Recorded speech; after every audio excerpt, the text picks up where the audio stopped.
Hey everyone, this is Max at MaxCTCG. Thank you for joining me in another video. So in this video, we're going over the Fire King structure deck. So this can be a basics guide for beginner players really, and we're going to focus on all the cards in the structure deck that are worth playing, their synergies with the deck. We'll discuss different ways you can upgrade the deck from a structure deck. Look at some basic hand traps that are great in a lot of decks that are pretty cheap right now. Different budget, engines you can include, like Dogmatika or Tri-Brigade. And Tri-Brigade has done actually really well recently. And then we can also look at the more expensive cards that are going to be really good moving forward and are still solid in the deck now with the Sinful Spoils engine. We'll talk about new cards that are coming out like Bonfire and Maze of Millennia that just dropped. And then we'll also look at cards from Photon Nightmare, like Snake Eye Populace and the Promethean Princess. And we'll kind of discuss through these different synergies, look at different options for side deck cards based off what structure deck budget players will have options to, and then how you can upgrade those cards and what might be worth playing depending on different situations in the meta. And then also go through different side deck options you can consider playing as well. And that'll kind of round out the video. It's definitely going to be a longer one because we're going to be going through all the cards more in depth and really explaining them. So if you're more of a competitive player, you're familiar with a lot of these cards and how they actually work and their basic synergies, I'd move to the next section of the video where we go through the deck profile, discuss ratios and synergies from a deck perspective, not like individual card perspectives. Right, so what we'll do is we'll get started with the cards from the Fire King deck. So we have Legendary Fire King Ponix. So if a monster that was originally fire is destroyed by a card effect, you can special summon this card from your hand. If this card is normal or special summoned, you can add one Fire King spell / trap from your deck to your hand. During the next standby phase, after this card was destroyed and sent to the graveyard, add this card from your graveyard to your hand. I'm going to read through just a few cards here that kind of have direct synergy, and then we'll discuss the cards. Fire King Island. If this face-up card on the field zone is sent to the graveyard or banished, destroy all monsters you control. You can use one of the following effects of Fire King Island per turn, and only once that turn. During your main phase, you can destroy one monster in your hand or field, and if you do, add one Fire King monster from your deck to your hand. If you control no monsters, you can special summon one Fire Winged Beast monster from your hand. Then we have Fire King Sanctuary. When this card is activated, you can place one Fire King Island from your deck face up in your field zone. Once per turn, if a card in your field zone would be destroyed by card effect, you can destroy one fire monster in your hand or face up field instead. Once per turn, if your opponent special summons a monster, you can immediately, after this effect resolves, XYZ summon one Fire XYZ monster using only Fire King monsters you control. You can only activate one Fire King Sanctuary per turn. So Fire King Ponix is your main starter, and one thing that's really important when thinking through a deck is not just to think about the type of card it is, monster, spell, or trap. A lot of times in older school Yu-Gi-Oh! You wanted more of a balance of these cards because the synergies were simpler. Now in modern Yu-Gi-Oh! You really want to think about what does the card do in the deck, like what role does it play? And you really want a good amount of starter cards, and if they could be a starter and an extender, that makes them even better. So in this deck, we have Legendary Fire King Ponix as your main starter. It's a card that you want to get onto the field because it gets all your plays going with just one card. So next card we have is Fire King High Avatar Kirin. It says during the main phase, if this card's in your hand, quick effect, you can destroy one other fire monster in your hand or face up field, and if you do, special summon this card. If this card is destroyed and sent to the graveyard, you can special summon one Fire King monster from your hand or graveyard, then destroy one card on the field. You can only use each effect of Fire King High Avatar Kirin once per turn. And we have Sacred Fire King Garunix. If your monster that was originally fire is destroyed by battle or card effect, you can special summon this card from your graveyard. If it was there when the monster was destroyed, or hand even if not. If this card is normal or special summoned, you can destroy one Fire Beast, Beast Warrior, or Winged Beast monster in your hand, deck, or face up field except Sacred Fire King Garunix, and if you do, this gains attack equal to half destroyed monster's attack if it had there until the end of the turn. And then we have Fire King Avatar Arvata. When a monster effect is activated while this monster is on the field, quick effect, you can negate that activation, and if you do, destroy one other fire monster in your hand or face up field. If this card is destroyed and sent to the graveyard, you can target one Fire Beast, Beast Warrior, or Winged Beast monster in your graveyard except Fire King Arvata, special summon it, then negate its effects, also destroyed during the end phase. Fire King Avatar Barong. If a face-up Fire King monster you control is destroyed by card effect, except during the damage step, you can special summon this card from your hand. once per turn, during the next standby phase after this card was destroyed by card effect and sent to the graveyard, add 1 Fire King card from your deck to your hand, except Fire King Avatar Barong. And then we have Fire King Avatar Rangbali. If a face-up Fire King monster you control is destroyed by card effect, except during the damage step, you can special summon this card from your hand. When a spell/trap card or effect is activated while this card is on the field, quick effect, you can negate that activation, and if you do, destroy 1 other fire monster in your hand or face-up field. Right, so this kind of covers the basic monsters, and with this we can talk about the main combo and how it works. So what you can do is you would summon Ponix, search Sanctuary, and then you would get Fire King Island. From here, Fire King Island would destroy the Ponix on the field, letting you search a card, Fire King monster, to your hand. Then what you'll do is you will search Sacred Fire King Garunix. So this is important because of how Fire King Garunix, or Sacred Fire King Garunix is worded, is it will be able to like check for the destruction, even though it's not in the hand at the time the destruction is actually happening. So because you're destroying Ponix and then searching Garunix, it'll still check on resolution that the Ponix was destroyed, and you'll be able to special summon the Garunix and then use the Garunix effect to then destroy the Barong from deck. So this makes it so now in the graveyard we have 2 destroyed monsters by card effect.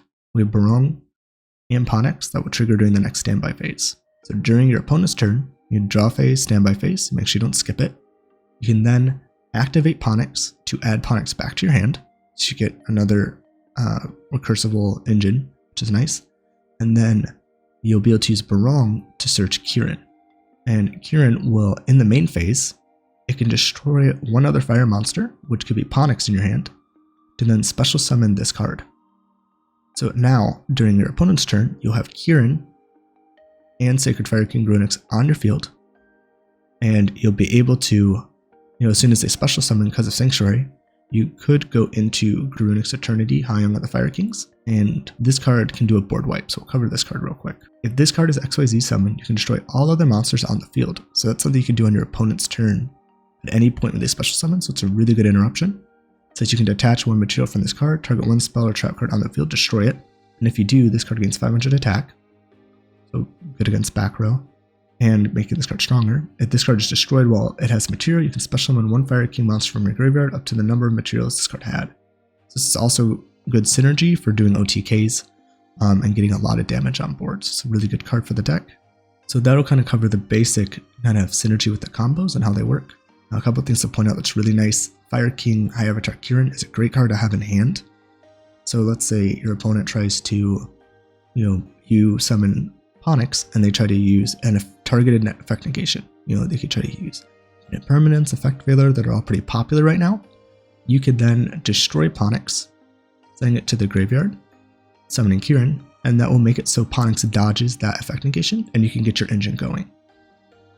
So there are some really cool ways that you could actually get your deck going and even play around cards just with some of the basic structure deck cards that are in the deck. We also have really good cards with Fire King Arvata.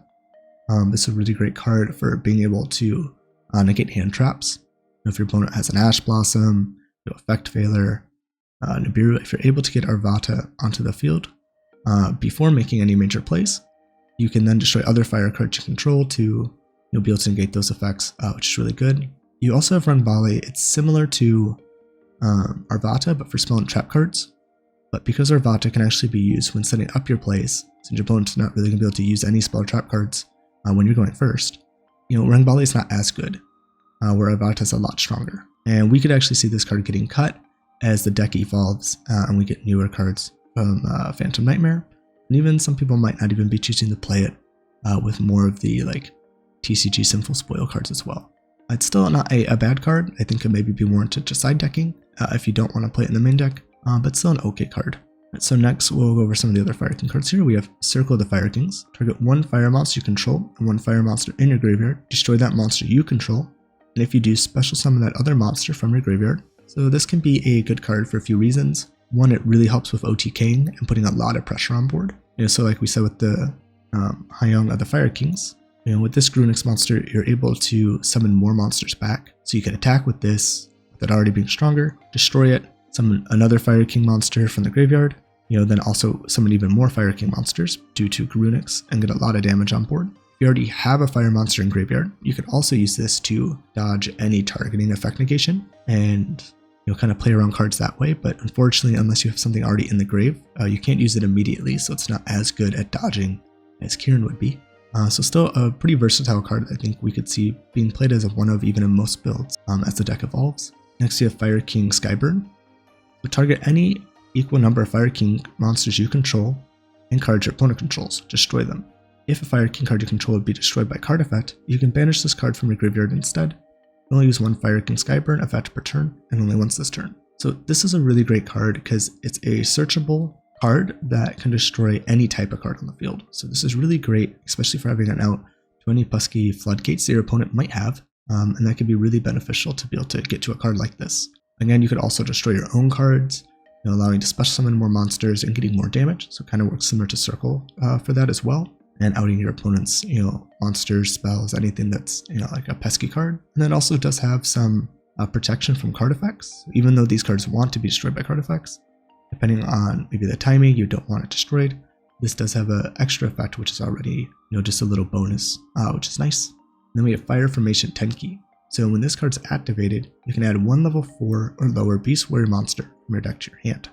All Beast Warrior monsters you control gain 100 attack. You can only activate one Fire Formation Tenki once per turn.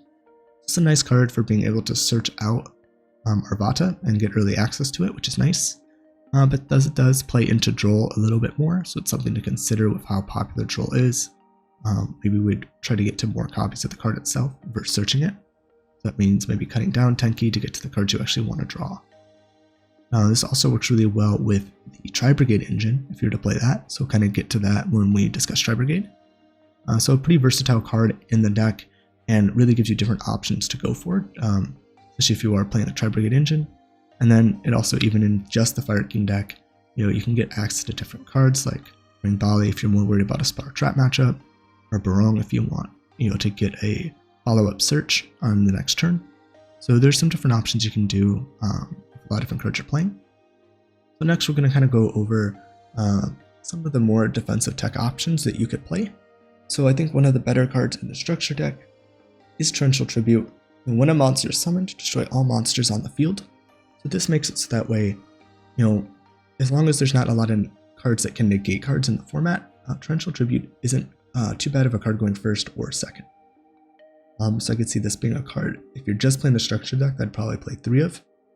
Because one of the problems with the structure deck is they do have some pretty good removal cards, but a lot of times they're really good going, second mostly, and they don't do a whole lot going first. So a card like this, I think, is a good option when you're playing just the structure deck. But as you upgrade the deck, it would be something I would be looking to move out for cards that are more versatile going first and second.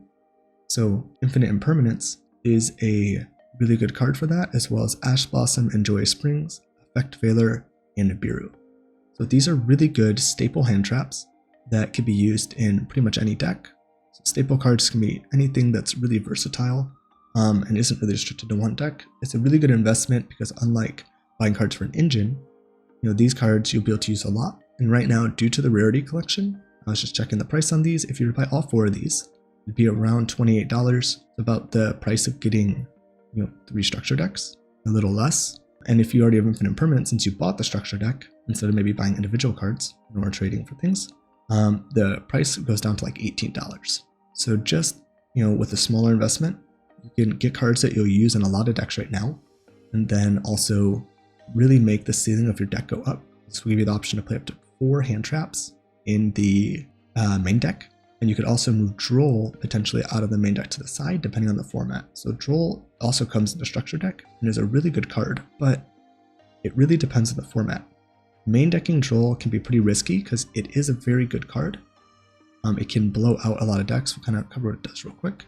If a card is added from the main deck to your opponent's hand, except during the draw phase, quick effect, you can send this card from your hand to the grave. For the rest of this turn, cards cannot be added from either player's main deck to their hand. So this is a really good card for stopping a lot of combo decks. Cards that need to search a lot of cards to keep playing, and usually when those decks do keep playing, it can be very hard to play against them going second. Sometimes even with good cards, to break their board you still can't win. So this is a really good card, and we could see after Phantom Nightmare, maybe this card is in the main deck. But it really depends on matchup spreads, because when Droll's really good in the main deck, people might be looking to play other cards like Labyrinth or Centurion that can play around, not really needing to search that much. If you go against those decks, Droll is completely dead. Where if it's in the side deck, you could adjust to needing it when it's a good matchup, but having other cards that are a little more low impact. Droll is very high impact, but high risk, high reward. Infinite Permanence, Ash Blossom, Effect Veiler, Nibiru. These are very low impact, but very good. Nibiru is kind of more mid impact. Sometimes against certain matchups on your own, it can completely win the game. Decks like Salamangreat, Blackwing, these are decks that have seen some play last format. More rogue picks for sure, but they do really lose to Nibiru, and that's part of the reason why they're more of a rogue pick deck, where a lot of times to get Nibiru to go off, you need a card like an Effect Veiler, an Infinite Permanence, maybe an Ash Blossom, something to pair with it to stop your opponent from being able to get to a card that can negate it. So a lot of decks can either play around it by not summoning 5 times, they can play through it even if you Nibiru them and still make a decent board.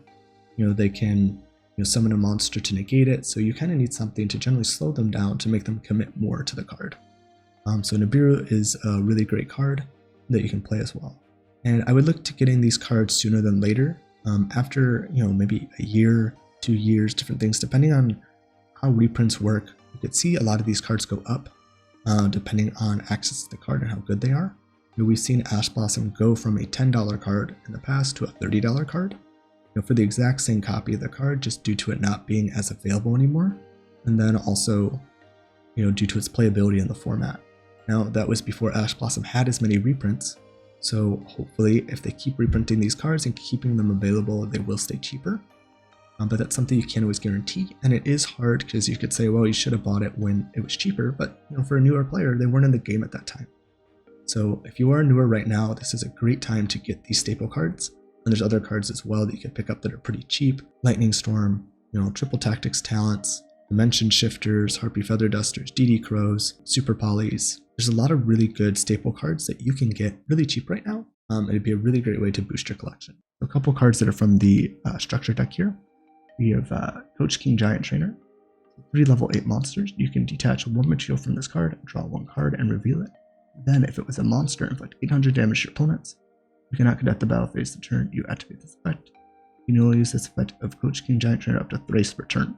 That means you could use this up to 3 times to draw 3 cards and potentially burn your opponent for 2400 life points. It is a really good card, especially in decks that can summon multiple level 8s, but I think that is going to be quite hard to do in Fire Kings.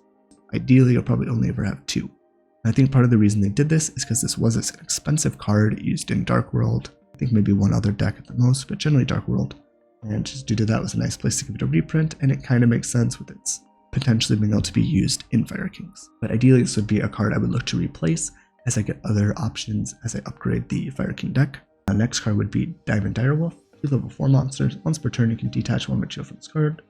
Target a beast, beast warrior, or winged beast you control, and 1 other card on the field, destroy them. To be an iconic, rank 4 staple when it came out. Just being able to pop other cards. Ideally, sometimes you just pop itself. Worst case situation, and the card your opponent controls, but also in this deck you could pop other cards, triggering your Fire King effects, destroying cards on the field. Pretty slow effect, and doesn't give you the most value, unfortunately, but at least it does have some synergy in this deck, so again, another card I would look to replace as you upgrade the extra deck.